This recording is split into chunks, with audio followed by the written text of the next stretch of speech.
بسم الله الرحمن الرحیم.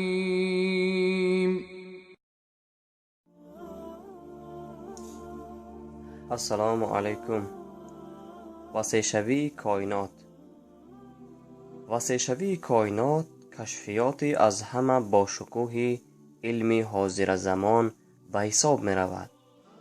این دلیل پورا اثبات شده است، اما بحث ها گرد سوال آنکه چگونه به وقوع پیوسته است وجود دارد. 14 عصر پیش وقتی که عاید استرونومیا چون علم حتی فهمش وجود نداشت، در قرآن معلومات عاید وسیع شوی کائنات فرستاده شده بود. سوره ذاریات آیت 47. به نام خدای بخشاینده مهربان. و ما با قوت آسمان را بنا کردیم، در حقیقت ما تواناییم. کلمه آسمانی که در این آیت ذکر شده است، در بسیار آیت های قرآن به معناهای کیهان یا اینکه کائنات کار فرموده شده است. خلاصه استرونومی حاضر زمان به پرگی به دلیل قرآن موافق آمد.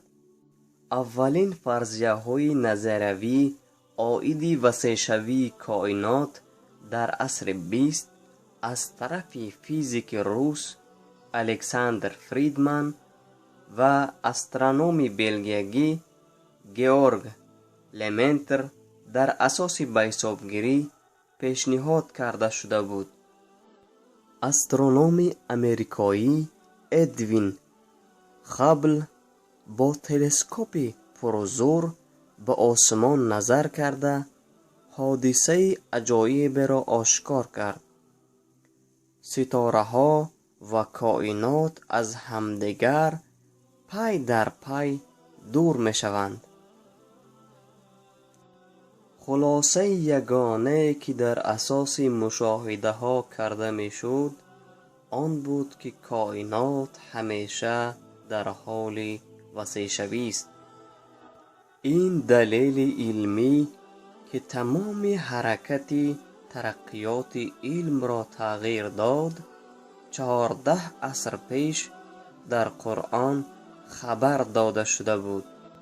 این اثبات بر آن است که قرآن کلام خدای عزوجل است. خداوند آفرینده کائنات و حکم فرمای عالمیان است. کشفیات هابل اساس نظریه ترکش بزرگ شد. قریب 12-15 میلیارد سال پیش یک نقطه بازیچی و حرارت خیلی بلند وجود داشت.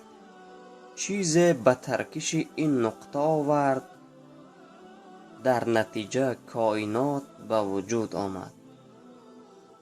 کائنات از همان وقت این جانب در حال وسیع شوی است. خدا داناست که تا کی دوام میکند. خدا حافظ دوستان عزیز و مهربان ما.